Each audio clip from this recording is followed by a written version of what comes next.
हर मसले को, हर मसाइल को एब्जॉर्ब करके और आगे से जो है वो अच्छी खबर देनी है। तो सारी बुरी खबरें हम अपनी बुराइयां लाकर इन तक, इनके डस्टबिन में डालते हैं और हम इनसे अच्छाइयाँ। तो आज मेरी बड़ी खुशकिस्मती है कि मेरा भाई जो है हमारे साथ यहाँ पर, यहाँ इनके ये इनका हल्का है। हम जैसा कि आप सब लोग जानते हैं कि इस्लामाबाद के जो BHUs में टेलीमेडिसिन का ये सिलसिला है, ये नवा सेंटर है जो हमें 10 में से नवा सेंटर, 9th सेंटर है और ये इत्तेफाक से, और एक अभी और रह गया है। तो आज हम इस टेलीमेडिसिन के सेंटर का इफ्तिताह हुआ है। What is this telemedicine? ये हमारे फुलग्राम के जो हमारे बहन भाई बुजुर्ग दोस्त अहबाब हैं, नज़ले खांसी जुकाम के लिए पिम्स हॉस्पिटल भागना पड़ता है। पिम्स हॉस्पिटल इमरजेंसी के लिए, बड़ी बीमारियों के लिए टर्शरी केयर कहते हैं इसको, यह अस्पताल बनाया गया। दुनिया भर में जो निज़ाम है हेल्थ केयर का, उसके 3 दर्जे हैं: प्राइमरी केयर, सेकेंडरी केयर और टर्शरी केयर। टर्शरी केयर में बहुत कम लोग जाते हैं जिनको बहुत इमरजेंसी, ऑपरेशन कराना हो, सर्जरी कराना हो, एक्सीडेंट हो गए। ये जो नज़ला, खांसी, बुखार, प्रेगनेंसी, बच्चे की बीमारी, ये सब कुछ जो है वो इस तरह के लोकल सेंटर में हुआ करता है सारा काम। ये डेफिनेटली हमारे पास इमारतें मौजूद हैं, लेकिन हमारे पास फैसिलिटीज मौजूद है। आज के दौर में डॉक्टर को यहाँ पर फिजिकल लाकर बिठाने की जरूरत नहीं है। तो अल्लाह ताला ने टेक्नोलॉजी दी है, उस टेक्नोलॉजी के जरिए डॉक्टर जो है वो कतर में बैठी हुई हैं। यहाँ पर मरीज को जो है वो, जो एक स्टाफ को उन्होंने ट्रेन कर दिया है सारा, और ट्रेन करके वो जब यहाँ पर उनके वाइटल्स लेती हैं तो वो कतर में अपनी स्क्रीन पर देख रही है। वो जब वहां से दवा लिखती हैं डॉक्टर साहिबा, तो दवा की पर्ची यहाँ निकलती है आके और मरीज का इलाज हो जाता है। अब तक हम कोई तकरीबन 14,500 मरीजों का यहाँ इलाज कर चुके हैं इस 10 BHUs में। ये टेलीमेडिसिन के जरिए इन 14,500 लोगों को, इन 14,500 लोगों को निकलकर या तो पोली क्लिनिक जाना पड़ता या पिम्स अस्पताल जाना पड़ता। इमेजिन करें, यहाँ से एक इंसान सफर करे, जाए आए, तो उसका पूरा दिन तो लग जाता है, और साथ उसके 2 बंदे और जाने हैं। यहाँ पे तो माएँ, बहनें, बच्चियां, वो इस मोहल्ले की 30,000 की पूरी आबादी है, वो वॉक करके, किसी मर्द की जरूरत नहीं है उनको जाने के लिए, फिर पूरा दिन लगे आने। तो एक बंदा वैसे ही बीमार, तो पूरा घर एक दिन के लिए डिस्टर्ब हो। तो इसको अल्हम्दुलिल्लाह से जो है वो ये सारा मसला अब यहाँ बैठकर रिजॉल्व होगा। ये चंद हमने 10 का एक मॉडल क्रिएट किया था। पूरे इस्लामाबाद के तमाम BHUs में हम टेलीमेडिसिन, हम तरगीब हम करने जा रहे हैं, और ये तय हो गई बात। 10 कंप्लीट हो गए, तब 30 और करने जा रहे हैं। तो इंशाअल्लाह ताला आपको इससे जो है वो फायदा होगा। मैं यहाँ पर, हमारे मीडिया के दोस्त मौजूद हैं, इस 1 साल के अरसे में हमने 9,502 बेड्स का इजाफा किया है इस हेल्थ केयर के सिस्टम में। 9,500 आप कहेंगे, और हमने 44 नए हॉस्पिटल्स का इजाफा किया। आप कहेंगे कि ये 44 हॉस्पिटल कहाँ बनाए भाई, ये 9,000 बिस्तर कहाँ ऐड किए? तो मैं आपको बताना चाहता हूँ, हमारा एक प्रोग्राम जो कि खत्म हुआ था, जो कि वजीर आजम इनिशिएटिव जो है वो सेहत सहूलत के हवाले से। मैं आज अगर सरकारी तौर पर किसी एक हॉस्पिटल को बनाने जाऊं तो मुझे 5 साल लग जाएंगे, फिर उसमें डॉक्टर आएगा, उसमें मेडिसिन आएंगे, तो 10 बिस्तरों का भी अस्पताल बनेगा तो 5 साल लग जाएंगे। इसके बजाय हमने क्या किया कि ये जो प्राइवेट हॉस्पिटल्स हैं, जो हमारी लिस्ट पर हमने उनकी लिस्ट बनाई, उनकी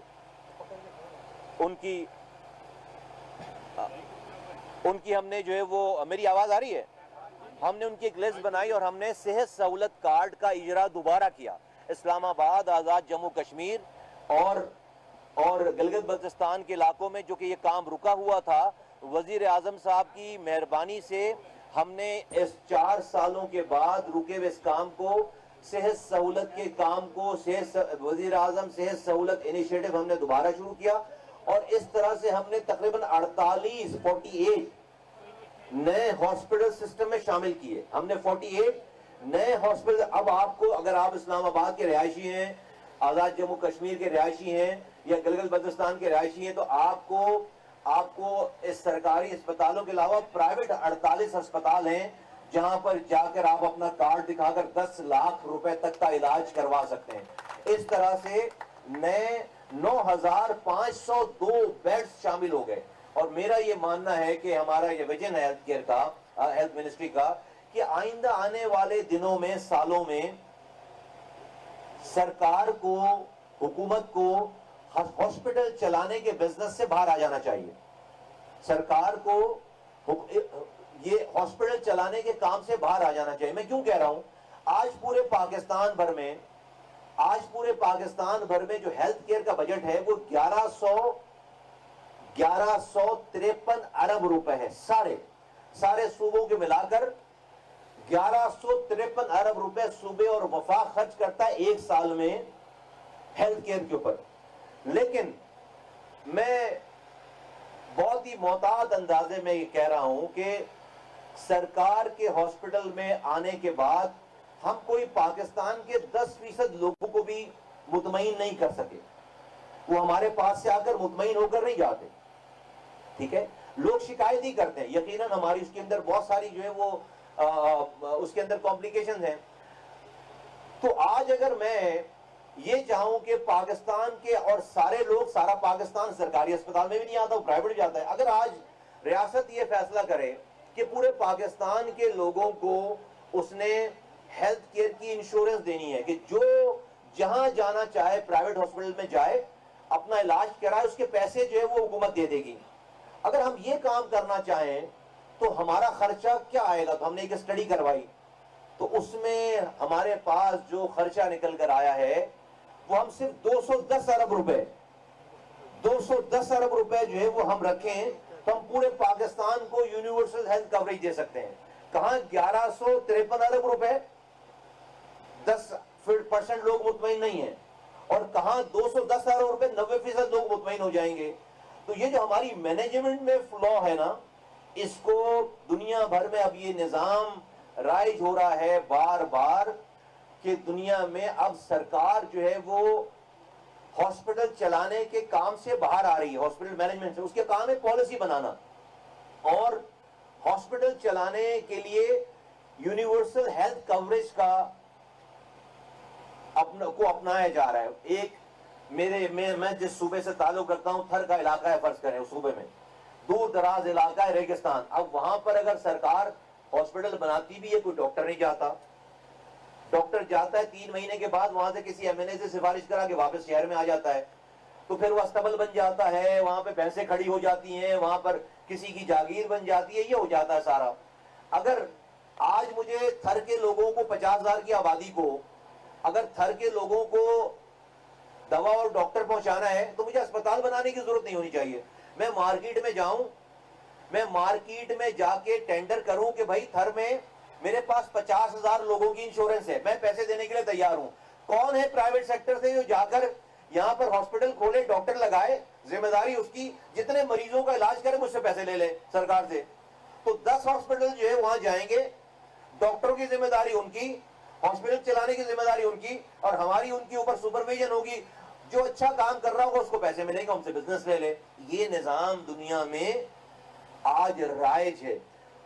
आज की आपकी जो हुकूमत है, हुकूमतें तो उसका मिजाज ये होता है कि हर चीज अपने काबू में करे। हम वो लोग नहीं है, हमारा कोई वेस्टेड इंटरेस्ट नहीं है, हम चीजों को अच्छा करना चाहते हैं। वो अच्छा अगर मैं खुद कर पा रहा हूं तो ठीक है, अगर मैं नहीं कर पा रहा हूं और मुझे लगता है कि किसी रिफॉर्म से अच्छी चीज हो जाएगी तो हम उसको रिफॉर्म करेंगे। ये हमारी प्रायोरिटी, और आइंदा आने वाले दिनों में ये सारे काम होंगे। है ये बहुत छोटा सा यूनिट, हम इतनी दूर से चलकर आए, और मैं बहुत शुक्रगुजार हूं तारिक भाई का। अभी सफर करके आए हैं बैरून मुल्क से, बहुत कामयाब दौरा करके आए हैं तारिक भाई। तो वो तकन भी है सारी चीजें, लेकिन मैं बहुत शुक्रगुजार हूं कि हमारे कहने पे, हमारे रिक्वेस्ट पे आज हमारे पास ये आए। ये हमारा ये नवा सेंटर है इस्लामाबाद कराची में नवा सेंटर है ये। अब हमने ये पायलट प्रोजेक्ट था, ये खत्म होने वाला है। पूरे इस्लामाबाद के BHUs को हम जो है वो इसकी टेलीमेडिसिन का एक कमरा बनाकर हम वहां पे और भी चीजें होंगी और ये वाला भी काम होगा।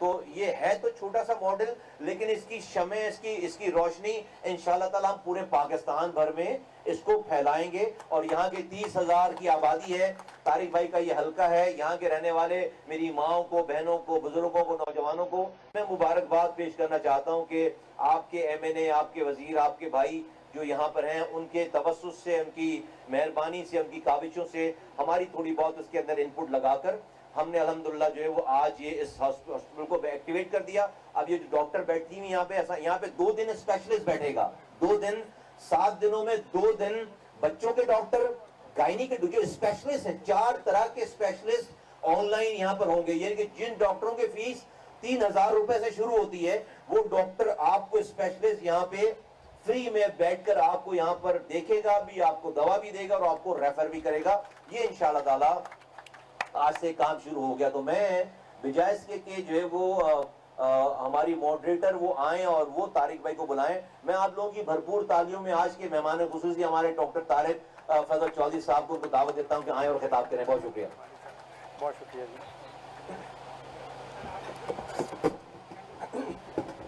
बिस्मिल्लाहिर्रहमानिर्रहीम, अस्सलातु वस्सलामु अला खातिमुन नबिय्यीन। मैं सबसे पहले अपने भाई जनाब मुस्तफ़ा कमाल साहब का, वफाकी वज़ीर सेहत, उनकी पूरी टीम का, DHO साहिबा, उनका सेहत कहानी जो इस प्रोजेक्ट में की इनिशिएटिव जिन्होंने लिया उनका, और मिनिस्ट्री ऑफ हेल्थ के तमाम का, हमारे इस इलाके से और NA47 से जो कि मेरा हल्का है, भाई इलाका भी है, तमाम हमायदीन और बुज़ुर्ग और मेरे भाई जिनका फ़र्दन मैंने मिनिस्टर साहब से तारुफ भी कराया, इसलिए अब मैं सबका नाम नहीं लूँगा चूँकि वक्त मुख्तसर है बहुत और गर्मी की भी शिद्दत है। मीडिया के दोस्तों का बहुत शुक्रिया जो आज इतनी बड़ी तादाद में आज यहाँ प्रोग्राम में तशरीफ़ लाए। जब कोई बहुत ही अच्छा मुकर्रर तकरीर कर लेता है तो उसके बाद बात करना बड़ा मुश्किल हो जाता है, और इसी कैफियत से इस वक्त मैं भी दो चार हूँ, क्योंकि भाई का मुकाबला मुख्तलिफ मैदानों में जो है वो कोई नहीं कर सकता। इनमें एक खिताबत का फ़न भी है, और मैं इनका फ़ैन उस वक्त से हूँ जब से मैं स्टूडेंट हूँ। वैसे उम्र में मैं इनसे बड़ा हूँ, लेकिन मैं जब स्टूडेंट था उस वक्त ये मेयर कराची थे। तो आप यकीन करें, मैं मेडिकल कॉलेज के या बिल्कुल मुकम्मल कर चुका था, हाउस ऑफ कर रहा था, तो मैं ये खुदा जानता है, मैं बावजूद हूँ कि मैं उस वक्त से इनका फ़ैन हूँ। जिस तरह ये कराची में भाग भाग के काम करते थे और दिन रात सड़कों के ऊपर और आस्तीनें चढ़ाई हुई और हर वक्त अपने शहर को बनाने में, और यकीन जाने आप सब जानते हैं इस बात को कि वो दौर जो कराची का मुस्तफ़ा कमाल साहब की लीडरशिप में गुजरा है, उसके बाद वो कराची कभी भी वैसा नहीं रहा। तो आज भी हम दुआगो हैं इंशाल्लाह अपने भाई के लिए, इनके सियासी सफ़र के लिए, कि आगे बढ़ें और इंशाल्लाह मुल्क को, कराची को मज़ीद बेहतर बनाएं, सूबे को भी, पाकिस्तान को भी। जिस खूबसूरती से उन्होंने इस्लामाबाद के सेहत के मसाइल के हवाले से गुफ्तगू की है, मैं समझता हूँ कि मुझे ऐसे लग रहा है कि इनकी सारी ज़िंदगी इस्लामाबाद में गुजरी है। अब बेसिक इशू ये है कि हमारे इस्लामाबाद में 50% आबादी, मुस्तफ़ा भाई वो हमारा रूरल एरिया है जहाँ हम आज बैठे हैं, और यहाँ पे हमारे पिछले हमारा जो गवर्नमेंट थी नवाज शरीफ साहब की, तो मैं उस वक्त सेहत को मैं देख रहा था एज कैबिनेट मिनिस्टर, तो 22 हमारे बेसिक हेल्थ यूनिट थे, और वो तमाम के तमाम जो है वो पूरी तरह फंक्शनल नहीं थे। जो आज आप कोशिश कर रहे हैं, इस वक्त थोड़ी सी बात मैं करूँगा, लेकिन यहाँ से लोगों को शहर जाना पड़ता है, और शहर में हमारे जो हॉस्पिटल हैं, जिस हॉस्पिटल की बात हम टेंस की अक्सर करते हैं, जब शुरू हुआ तो उसकी OPD कोई 400-500 मरीज़ थी, और आज उसकी OPD 8 से 10,000 मरीज़ पर डे है। तो आप अंदाज़ा लगा सकते हैं कि वही बिल्डिंग, वही बेड्स इतनी बड़ी तादाद में मरीज़ों को कैसे कैटर कर सकता है। KP से लेके जेलम, मरी, कोटली, सकते हैं, ये सारे इलाके ये हमारे पेम्स हॉस्पिटल में आते हैं, और यही हाथ पोली क्लिनिक का है। मैं समझता हूँ कि बड़े ही मुफस्सल अंदाज से जिस तरह मुस्तफ़ा भाई ने बताया कि हम अगर 1163 अरब रुपया हेल्थ सेक्टर में दे रहे हैं, तो इसी रकम से, आधी रकम से भी कम में हम इस फैसिलिटी को पूरे पाकिस्तान में अपनी आबादी के लिए ज़्यादा मौसर अंदाज से उनकी इलाज मुआलजे की सहूलियात फराहम करना, और बगैर किसी मुश्किलात के, ये वो विजन है जैसे आप कहते हैं रिफॉर्म्स और पॉलिसी मेकिंग। और अगर ये इंशाल्लाह ताला इम्प्लीमेंट होती है, जिसके ऊपर जो है वो मुस्तफ़ा कमाल साहब की टीम लगी हुई है, और प्राइम मिनिस्टर साहब का इन पर बहुत ट्रस्ट है, तो प्राइम मिनिस्टर साहब की सुपरविजन में, उनकी निगरानी में और आपकी कायदाना सलाहियतों में मेरी आपसे दरख्वास्त है कि आप इस पॉलिसी को जल्द अज जल्द पूरे पाकिस्तान में इम्प्लीमेंट करें। क्योंकि मैं देखता हूँ यहाँ पे ड्यूअल पॉलिसी चल रही है। दुनिया के पेशतर ममालिक में एक पॉलिसी होती है, या तो गवर्नमेंट आपको तमाम मेडिकल फैसिलिटीज़ तमाम आवाम को फराहम करती है, और या फिर गवर्नमेंट आपको इंश्योरेंस देती है। पाकिस्तान में दोनों मॉडल चल रहे हैं। हेल्थ कार्ड की शक्ल में वो हमारा पंजाब है, बाकी सूबे हैं। अभी प्राइम मिनिस्टर साहब ने आपने इफ्तिताह कराया प्राइम मिनिस्टर हाउस में, तो हेल्थ कार्ड यहाँ इस्लामाबाद के लिए, गिलगित बल्तिस्तान के लिए, आज़ाद जम्मू और कश्मीर के लिए एक ही दिन में वो जब आगाज़ हुआ, उस वक्त भी मैं यही सोच रहा था कि एक तरफ पब्लिक सेक्टर यानी गवर्नमेंट सेक्टर खुद भी अस्पताल चला रहा है और साथ लोगों को सेहत कार्ड की शक्ल में इंश्योरेंस भी दे रहा है। तो इन दोनों को यकजा करके हम अपने लोगों को ज़्यादा से ज़्यादा अपनी सेहत की सहूलियात फराहम करें, ये हमारी प्राइम रिस्पॉन्सिबिलिटी है। और हमारे आबादी, जैसे कि अभी मैम बता रही थी कि 5वां बड़ा मुल्क है पाकिस्तान, और मैंने अभी अंदर जब हम प्रेजेंटेशन ले रहे थे तो मैंने पॉपुलेशन के हवाले से भी हेल्थ मिनिस्टर साहब को रिक्वेस्ट की कि इस सिलसिले में भी एक जामिया पॉलिसी जो है वो तश्कील देनी चाहिए कि आइंदा मुस्तकबिल में किस तरह हम जो 25 करोड़ से ज़ायद इस वक्त हमारी आबादी हो